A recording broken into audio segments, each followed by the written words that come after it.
Hi, I'm Gina Diaz, the right attorney, and I'm going to share with you some tips and suggestions for selling your home in this market effectively, efficiently, and fast. If you are trying to sell your home as quickly and effectively as possible, there are a few things that you should keep in mind and anticipate in order to make that transaction run smoother. Number one, you should definitely work with a real estate agent that is familiar with the area. Identify who the top producer is in the area in which you have your property and have an interview and consider hiring them so that they can sell your home quickly, effectively, and for top dollar. Identify your customers' needs. Depending on the area in which you are preparing to sell your home, you should get to know the demographic and what is important to the future home buyer in that area and focus on that. Look at other properties that have sold around that area and see the type of work and craftsmanship that has gone into that for the price point you want, and make sure that you are following that lead to identify the potential customer base. Make sure that you know your max and your minimum, meaning you know this is how much you would get for this property, the maximum allowed, because the appraisal also needs to coincide, and also this is the lowest you'll go, and make sure you stick to that. A lot of times people are so quick to sell their homes that they undersell it, but if you get the right real estate agent and the right attorney to work with from the beginning, you shouldn't have a problem with this. Don't jump at the first offer you get.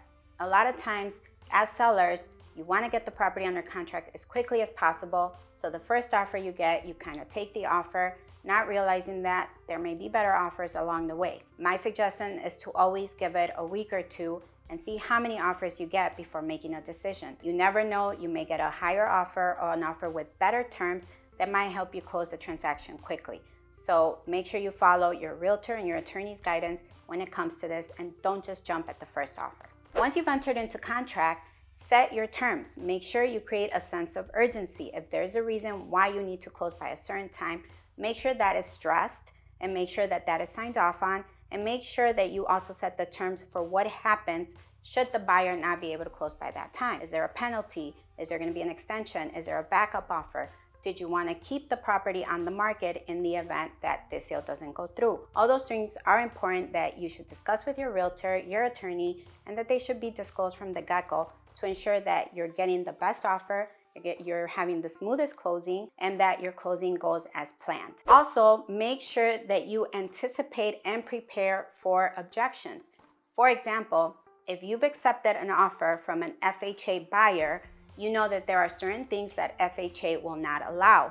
So although you may have accepted an as-is contract, you know that FHA will not allow certain things and you may have to fix them.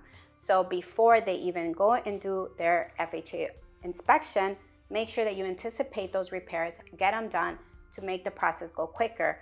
Otherwise, FHA will come back with certain things that you need to fix, which will stall the process and be susceptible to a second inspection, which will take longer. So anticipate the issues and the repairs and get them done before any of these things happen. Make sure that all title related issues in your transaction get taken care of prior to that closing.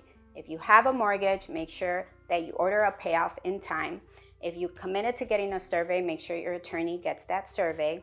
If there's any repairs or anything that you've agreed to get done, make sure that gets done prior to the closing date or the closing being scheduled. It is very important in order for that closing to run smoothly. And finally, in order for your closing to be the smoothest and best possible, make sure you hire the right attorney to help you through it and guide you through the whole process so that we can have a successful closing.